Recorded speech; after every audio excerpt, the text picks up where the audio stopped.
நம்ம நெஸ்ட்ரோ சேனல் நேயர்கள் அனைவருக்கும் அன்பான வணக்கம். இந்த தொகுப்புல தமிழ் வருடத்தின் முதல் மாதமான சித்திரை மாதத்துக்குள்ள நாம அடியெடுத்து வைக்க போறோம். அந்த சித்திரை மாதம் மேஷம் முதல் மீனம் வரை இருக்கக்கூடிய 12 ராசிக்காரர்களுக்கும் எப்படி இருக்கும், என்னென்ன பலன்கள்லாம் கிடைக்கும், கிரக நிலைகள்லாம் எப்படி இருக்கு அப்படின்னு பார்க்கலாம். நம்ம சித்திரை மாதம் 1ஆம் தேதி முதல் 30ஆம் தேதி வரைக்கும் இருக்கு. ஏப்ரல் மாதம் 14ஆம் தேதி முதல் மே மாதம் 13ஆம் தேதி வரைக்கும் இந்த சித்திரை மாதம் இருக்குது. சூரிய பகவான் மீனத்திலிருந்து மேச ராசிக்கு பேச்சியாகி அங்க சஞ்சரிக்கக்கூடிய காலம்தான் இந்த சித்திரை மாதம். செவ்வாயின் ராசியான மேஷத்துக்கு அவர் பேச்சு ஆகிறாரு. நவகிரகங்களோட தலைவனான சூரியனும் உச்சம் அடைகிறாரு. ஒருவருக்கு தைரியம், வீரம், ஆத்ம பலத்தை தரக்கூடியது சூரியனால மட்டும்தான் கிடைக்கும். அந்த சூரிய பகவான் எப்படி யோகங்கள்ல எல்லாத்தையும் கொடுக்க போறாரு அப்படின்னு பார்க்கலாம். சூரியன் மேஷத்திலையும் செவ்வாய் கும்பத்திலையும் 9ஆம் தேதி வரைக்கும் இருக்கிறாரு. அதன் பிறகு மீனத்துக்கு போறாரு. புதன் மீன ராசியில 3ஆம் தேதி வரைக்கும் இருக்கிறாரு. அதன் பிறகு வக்ர நிவர்த்தியாகி 23ஆம் தேதிக்கு பிறகு மேஷத்துக்கு போறாரு. சுக்கிரன் மீன ராசியில 12ஆம் தேதி வரைக்கும் இருக்கிறாரு. அதன் பிறகு மேஷத்துக்கு போறாரு. குரு பகவான் மேஷ ராசியில 18ஆம் தேதி வரைக்கும் இருக்கிறாரு. அதன் பிறகு ரிஷபத்துக்கு போறாரு. சனி கும்பராசிலையும், ராகு மீன ராசிலையும், கேது கன்னி ராசிலையும் இருக்குது. இப்படிப்பட்ட நிலையில தான் இந்த சித்திரை மாதம் தொடங்க இருக்குது. பொறுமை மட்டும்தான் நம்மளுடைய வாழ்க்கையில நல்லது கொண்டு வரும் அப்படின்னு நினைக்கக்கூடியவர்கள் தான் மகர ராசிக்காரர்கள். இந்த சித்திரை மாதம் தமிழ் வருடத்தின் முதல் மாதமான சித்திரை மாதம் உங்களுக்கு எப்படி இருக்கும், என்னென்ன பலன்கள்லாம் கிடைக்கும் அப்படின்னு பார்க்கலாம். உங்கள் ராசிநாதன் சனி பகவான் செவ்வாயோடு இணைஞ்சு சஞ்சரிக்கிறதால உங்கள் ராசிநாதன் சனி குடும்பஸ்தானத்திலேயே சஞ்சரிக்கிறாரு. அவரோடு லாபாதிபதி செவ்வாய் இணைஞ்சிருக்கிறதால பொருளாதார பற்றாக்குறை இனிமேல் இருக்காது. அதே சமயம் 7.5 சனி இன்னும் தொடர்வதால் உங்களுக்கு சுப விரயங்கள் அப்படிங்கிறது அதிகரிக்கும். குருவின் பார்வை அஷ்டமத்தில் பதிவதால் இழப்புகளை ஈடு செய்யறதுக்கு புதிய வாய்ப்புகள் அப்படிங்கிறது கிடைக்க போகுது.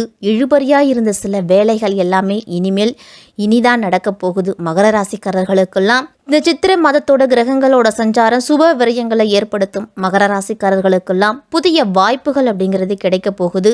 இழுபறியாக இருந்த வேலைகள் எல்லாமே இனி சீக்கிரமாக நடக்க போகுது. மகர ராசிக்காரர்களுக்கு சித்திரை மாதம் 3ஆம் தேதியே புதன் வக்ர நிவர்த்தி ஆகுறாரு. அவங்க ராசிக்கு 6க்கும் 9க்கும் அதிபதியானவர் புதன்.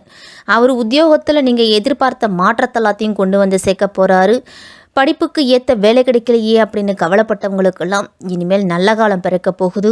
தந்தை வழி உறவில் இருந்துட்டு வந்த விரிசல்கள் எல்லாமே நீங்கி தந்தையோடு நல்ல அந்யோன்யம் பிறக்கும். தொழில் செய்கிறவங்களுக்கெல்லாம் பெற்றோர் வழி ஆதரவு அப்படிங்கிறது கிடைக்க போகுது. ஆரோக்கிய குறைபாடு அப்படிங்கிறது படிப்படியாக அகலும். உங்களுக்கு வெளிநாடு சென்று பணிபுரிய விரும்புபவர்களுக்கெல்லாம் நண்பர்கள் மூலம் அழைப்புகள் வந்தாலும் ஆச்சரியப்படுவதற்கல்ல. சித்திரை மாதத்தின் முதல் வாரத்திலேயே புதன் சாதகமான இடத்துல சஞ்சரிக்கிறதால உத்தியோகத்திலலாம் எதிர்பார்த்த இடமாற்றம் அப்படிங்கிறது கிடைக்கும். இது வரைக்கும் எனக்கு வேலை கிடைக்கலையே அப்படின்னு வருத்தப்பட்டு இருந்திருப்பீங்க. இனிமேல் உங்களுடைய படிப்புக்கும் திறமைக்கும் ஏற்ற வேலை அப்படிங்கிறது கிடைக்க போகுது. அதே மாதிரி பணி நிரந்தரம் பற்றிய தகவல் இந்த மாதத்துல கிடைக்கும். மகர ராசிக்காரர்களுக்கெல்லாம் சித்திரை மாதம் 1ஆம் தேதியே சனி செவ்வாய் சேர்க்கை கும்பராசியில இருக்குது. 1ஆம் தேதி முதல் 8ஆம் தேதி வரைக்கும் இருக்குது. குடும்பஸ்தானத்துல முரண்பாடான சேர்க்கை இருக்கிறதால குடும்பத்துல பிரச்சனை அப்படிங்கிறது வரலாம். நம்மளுடைய உள்ளத்துல நினைச்சதை உடனடியாக செய்ய முடியாது. தொழிலில் ஒரு சில குறுக்கீடுகள் எல்லாமே வரும். மேல் முதலீடுகள் செய்ய கேட்ட இடத்துல உதவிகள் கிடைக்காம தாமதப்படலாம். வாக்குவாதங்களை தவிர்த்து கொள்ள வேண்டிய நேரம் இந்த சித்திரை மாதம் 1ஆம் தேதியிலிருந்து 8ஆம் தேதி வரைக்கும். மகர ராசிக்காரர்கள் அனைவருமே வியாபாரம் தொழில் செய்கிறவங்களுக்கெல்லாம் பெற்றோரோட ஆதரவு அப்படிங்கிறது உண்டு.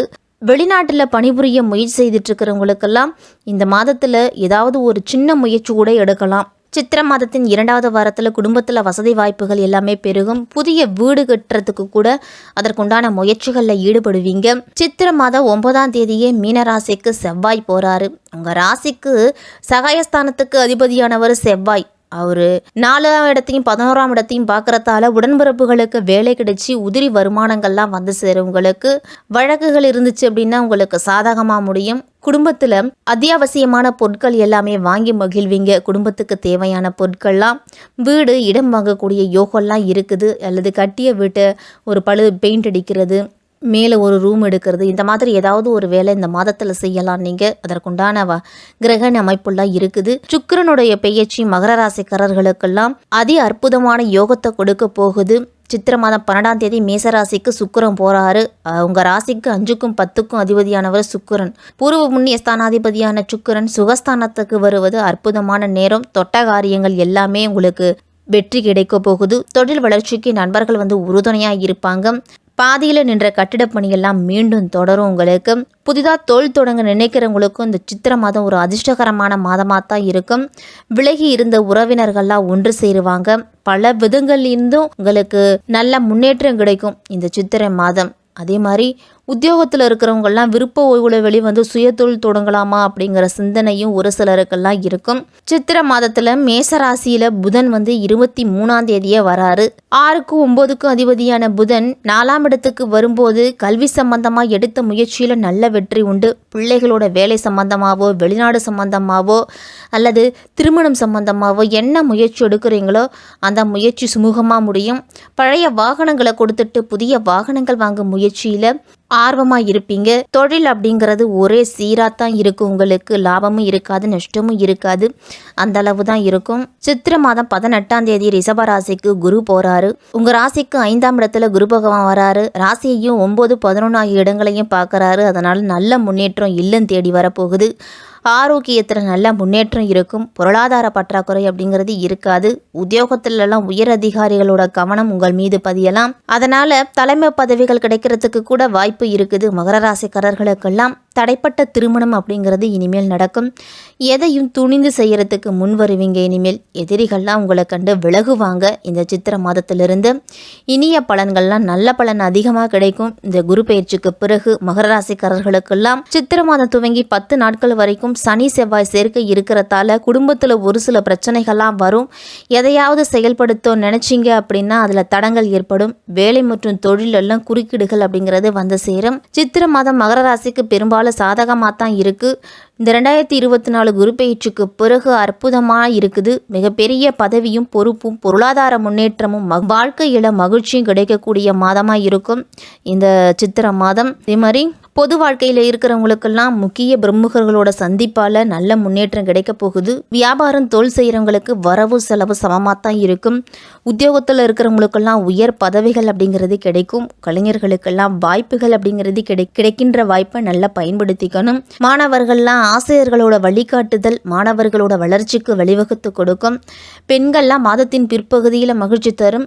மாதத்தின் முற்பகுதியில் சற்று கூடுதல் கவனத்தோடு இருக்கணும். உடல் ஆரோக்கியத்தில் கணவன் மனைவிக்குள்ளேயும் விட்டு கொடுத்து போறணும். உற்றார உறவினர்களையும் அனுசரித்து நடந்து கொள்ளுறது நல்லது.